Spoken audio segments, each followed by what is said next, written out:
warahmatullahi wabarakatuh. Waalaikumsalam warahmatullahi wabarakatuh. Salam sejahtera untuk kita semua. Selamat pagi kakak, bos, dan teman-teman sekalian. Kami dari kelompok 2 yang terdiri dari saya, Hafilat Nufus, dengan NPM 2213036 sebagai moderator. Izin memperkenalkan diri, nama saya Estetika dengan NPM 2213038 sebagai presentator. Saya Rita Cecilia Francisca dengan NPM 22130320111 sebagai presentator. Saya Nuraini Triana dengan NPM 22130320111. Saya Metosari dengan NPM 2213 Saya Muhammad Fitri, NPM 2213. Hari ini kami akan mempresentasikan makalah kami yang berjudul Bangsa dan Negara. Untuk materi pertama, bisa dijelaskan oleh materi pertama. Baik, saya akan menjelaskan materi tentang pengertian bangsa. Bangsa adalah sebuah kelompok orang. Pengertian bangsa. Bangsa adalah sekelompok orang yang memiliki adat istiadat, asal-usul, bahasa, dan sejarah yang sama serta berkepemimpinan sendiri. Bangsa sendiri ialah sebuah kelompok yang terdiri dari sebuah kelompok orang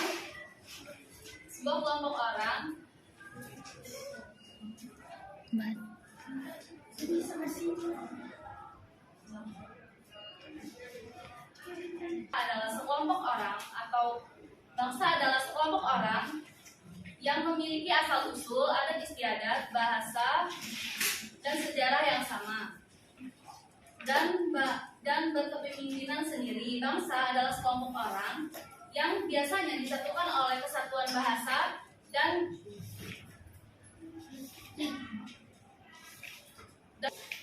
wilayah tertentu di bumi. Terima kasih Meta atas penjelasannya. Untuk materi selanjutnya materi kedua. Di sini saya sebagai presentator kedua akan mendefinisikan pengertian negara. Menurut Kamus Besar Bahasa Indonesia, pengertian negara dibagi menjadi dua. Yang pertama, negara adalah suatu organisasi yang memiliki tingkat kekuasaan tertinggi dan ditaati oleh masyarakat. Yang kedua, negara adalah suatu kelompok sosial di bawah organisasi, lembaga, partai politik, dan juga pemerintahan yang berdaulat. Selain itu, pengertian negara juga didefinisikan oleh beberapa ahli, seperti Roger yang menyatakan bahwa pengertian negara adalah alat untuk mengatur persoalan-persoalan bersama masyarakat.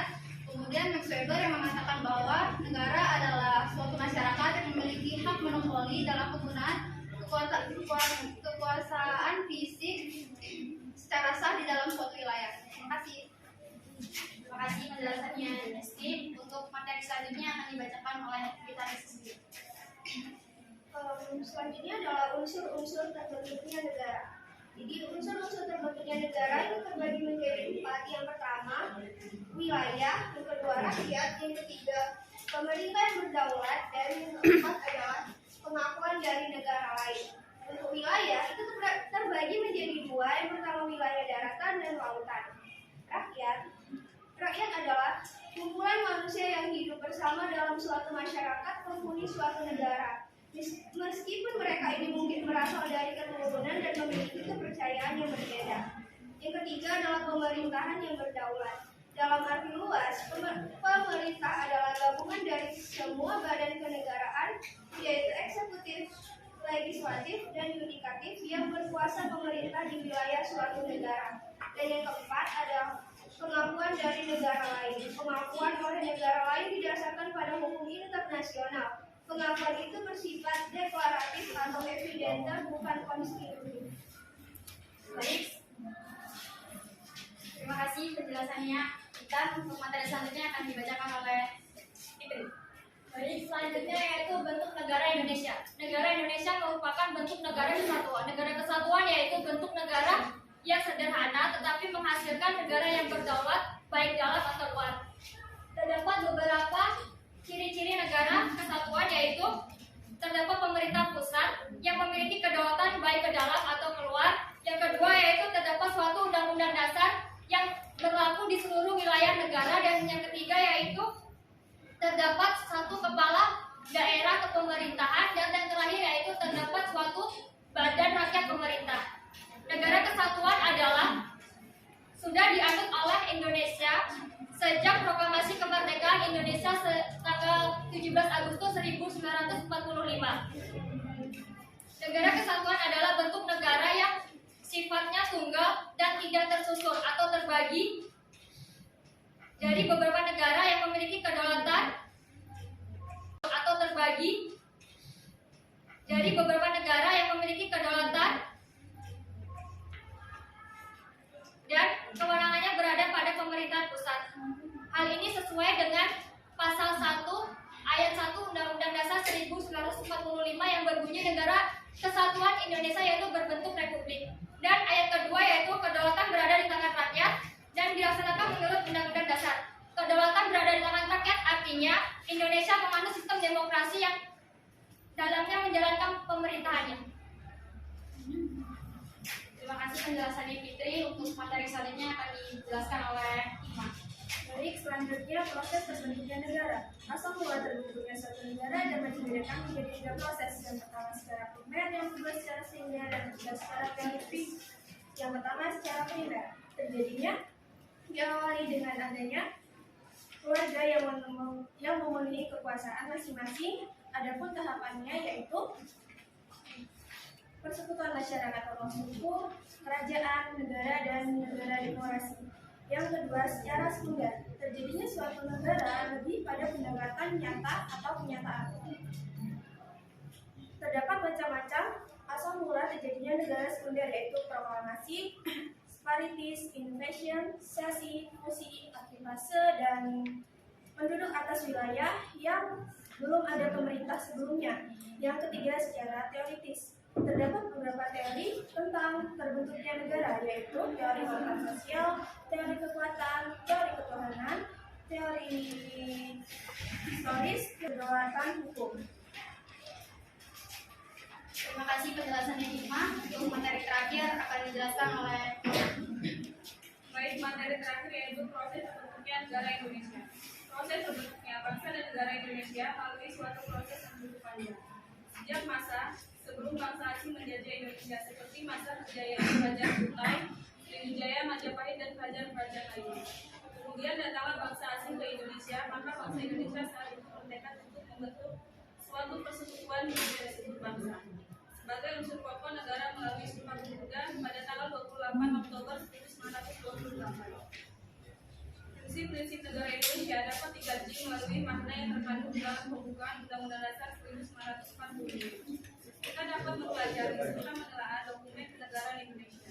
Di antaranya adalah pembukaan Undang-Undang Dasar 1945, terutama pada alinea 1 sampai 3, yang dapat dijelaskan sebagai berikut.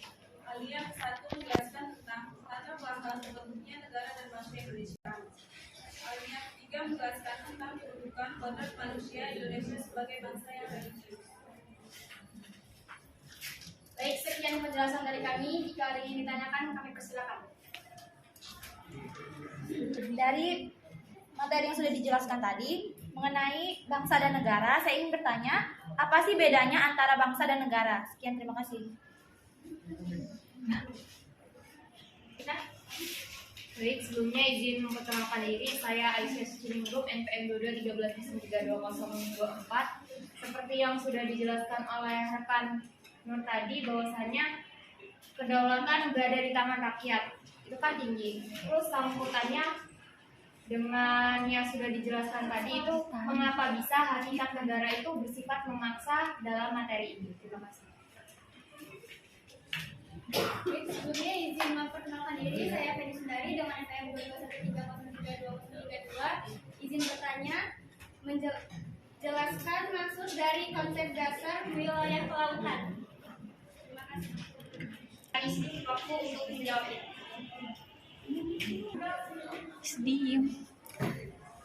Terima kasih untuk teman-teman semua pertanyaannya. Izinkan kami untuk menjawabnya. Silakan untuk Pertanyaan dari Rosia. Pertanyaannya, apa bedanya bangsa dan negara? Jawabannya, perbedaan negara merupakan suatu organisasi besar yang teratur, sementara bangsa hanya sekumpulan masyarakat. Negara memiliki legitimasi dalam mengatur dan memaksa masyarakat, sementara bangsa tidak.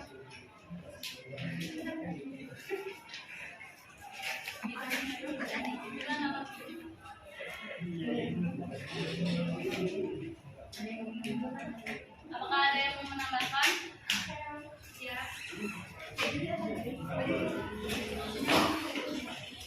Jadi bisa menambahkan jawaban dari mereka tadi. Tadi mereka bilang bangsa adalah sekumpulan masyarakat, kan? Nah, di sini saya mau menambahkan bahwa rencana kumpulan masyarakat yang membentuk negara disebut sebuah bangsa. Dan dapat disimpulkan bahwa pada dasarnya bangsa adalah rakyat yang telah mempunyai kesatuan tekad untuk membangun masa depan bersama. Terima kasih. Kita makan lagi. Jika tidak ada, kita akan selanjutnya untuk menjawab pertanyaan yang kedua. Akan dijawab oleh Nuraini. Baik, tadi pertanyaan dari saudari Cia yaitu salah satu unsur terbentuknya negara adalah lautan. Apa?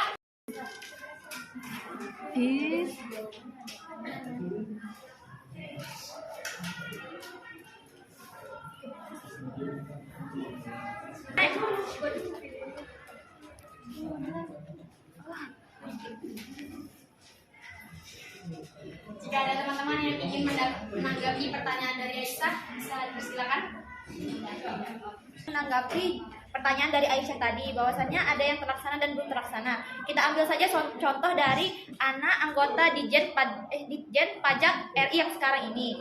Bahwasannya dia sendiri ada mobil Rubicon yang dia nggak bayar pajaknya. Sedangkan kita rakyat biasa disuruh untuk bayar pajak. Padahal bapaknya sendiri adalah petinggi Ditjen Pajak RI. Itu adalah salah satu contohnya menurut saya itu. Dia kan anaknya nggak bayar pajak, sedangkan bapaknya itu petinggi pajak. Nah, sedangkan kita rakyat kecil harus membayar pajak. Pertanyaannya itu dari pasal itu yang sudah terlaksana apa dan yang belum terlaksana apa? Ya itu yang terlaksana kan kita sebagai Dan itu warga dari negara. pasal berapa? Pasal yang disebut tadi 22 ayat. Ayat berapa? 22 ayat 22 apa tadi? 22 ayat 1. Ayat 1 dan 2 dan 3. Ada 3. Di antara Nah, pasal 22 ayat 1, 2, 3 itu dalam hal ihwal kepentingan yang memaksa, Presiden berhak menetapkan peraturan pemerintahan sebagai pengganti undang-undang. Yang kedua yaitu peraturan pemerintah itu harus mendapat persetujuan Dewan Perwakilan Rakyat. Yang ketiga, jika tidak mendapat persetujuan. Nah, pasal 1, 2, 3 ini menurut saya kurang cocok untuk disampaikan dari masalah yang aku jelaskan tadi. Terus tadi rekan Nur Hayati kan pasal 1, 2, 3 ini sudah terlaksana apa belum? Beliau itu menjawab ada yang sudah, ada yang belum. Nah, dari pasal 1, 2, 3 ini yang sudah terlaksana itu yang mana dan yang belum yang mana? Terima kasih. Izin menambahkan lagi, dari yang sudah saya jelaskan tadi, ternyata itu masuk ke dalam pasal 23A yang berbunyi pajak dan pungutan lain bersifat memaksa dan keperluan negara diatur oleh undang-undang. Jadi bukan yang dijelaskan Nuraini tadi. Dia masuknya ke pasal 23A. Sekian, terima kasih. Jadi saya izin menambahkan pertanyaan dari Aisyah. Jadi yang belum terlaksana itu pasal 22 ayat 1 dan yang sudah terlaksana itu pasal 22 ayat 2 dan 3. Contohnya adalah Omnibus Law. Terima kasih. Menambahkan dari Baik, tadi pertanyaan dari saudari Cia yaitu salah satu unsur terbentuknya negara adalah lautan. Apa yang maksud dari konsep dasar wilayah lautan? Baik, konsep wilayah lautan itu terdapat dua, yaitu konsep res nullius dan konsep res communis. Konsep res nullius yaitu konsepsi yang menyatakan bahwa laut dapat diambil dan dimiliki oleh setiap negara. Dan konsep res komunis yaitu konsepsi yang beranggapan bahwa laut adalah milik masyarakat dunia, tidak dapat diambil atau dimiliki oleh setiap negara. Cukup? Ada tanggapan lagi nggak? kalian ada yang ingin menambahkan atau menyanggah jawaban dari presentator kami? Silakan. Yang ingin ditambahkan atau disanggah, untuk selanjutnya kami akan menjawab pertanyaan terakhir dari saudara Aisyah yang menjawab oleh dosen. Baik, di sini saya akan menjawab pertanyaan dari saudari Aisyah yang mengapa hakikat negara bersifat memaksa. Ini karena setiap negara memiliki kekuatan fisik secara legal yang berarti semua peraturan perundang-undangan yang berlaku harus ditaati sehingga kemakmuran dan ketertiban negara tercapai. Apakah saudari Aisyah sudah jelas? Memberikan contoh undang-undang yang memaksa itu dalam hakikat negara itu yang seperti apa? Atau contoh bisa dibacakan? Baik, saya akan menjawab pertanyaan dari saudari Aisyah. Pertanyaannya, contoh undang-undang yang bersifat memaksa ya. Contohnya yaitu terdapat pasal 22 UUD 1945 yang terdiri atas 3 ayat. Ayat pertama yaitu dalam hal kegentingan yang memaksa, Presiden berhak menetapkan peraturan pemerintah sebagai pengganti undang-undang. Ayat kedua yaitu peraturan pemerintah harus mendapat persetujuan DPR, dan ayat ketiga yaitu jika tidak mendapat persetujuan DPR maka peraturan pemerintah itu harus dicabut. Jadi menurut kalian apakah dari pasal 22 yang disampaikan tadi sudah terlaksana di negara kita? Yes. Pusing nih Pak. Yang sudah itu seperti apa dan yang belum itu yang seperti apa? Dan keperluan negara diatur oleh undang-undang. Jadi bukan yang dijelaskan Nuraini tadi. Dia masuknya ke pasal 23A. Ya. Sekian, terima kasih. Iya. Iya. Jadi saya izin menambahkan pertanyaan dari Aisyah. Jadi yang belum terlaksana itu pasal 22 ayat 1, dan yang sudah terlaksana itu pasal 22 ayat 2 dan 3. Contohnya adalah Omnibus Law. Terima kasih. Menambahkan dari saudari Rifka, menurut saya pasal 1 itu sudah terlaksana. Soalnya peraturan pemerintah sebagai pengganti undang-undang itu menurut saya sudah terlaksana sih. Ya. Yang kedua itu peraturan pemerintah itu harus mendapatkan persetujuan dengan peraturan rakyat. Iya, benar, itu sudah terlaksana. Dan yang ketiga yaitu jika tidak mendapat persetujuan maka peraturan pemerintah harus dicabut.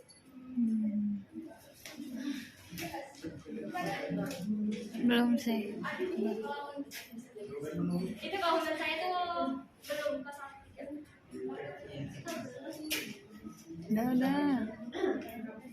Bagaimana saudari Aisyah? Jadi bisa disimpulkan tadi kalau dari sudut pandang yang berbeda bahwasanya jawabannya juga berbeda. Kalau dari saudara Rinka yang belum terlaksana itu pasal 1, kalau dari saudara pemateri itu yang belum terlaksana pasal 3. Jawabannya subjektif. Udah. Terima kasih. Sekian pembahasan dari kami. Dapat disimpulkan bahwa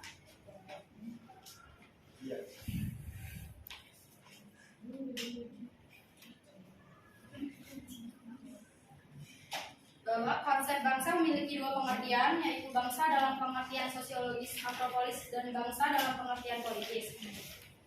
Negara adalah suatu wilayah di permukaan bumi yang kekuasaannya baik politik, militer, ekonomi, sosial maupun budayanya diatur oleh pemerintahan yang berada di wilayah tersebut.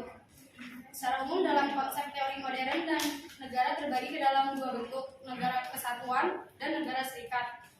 Sifat negara secara umum yaitu sifatnya memaksa, memonopoli, dan sifat mencakup semua. Sekian dari kami. Terima kasih atensinya teman-teman. Kami akhiri. Wabillahi taufiq wal hidayah. Wassalamualaikum warahmatullahi wabarakatuh. Waalaikumsalam.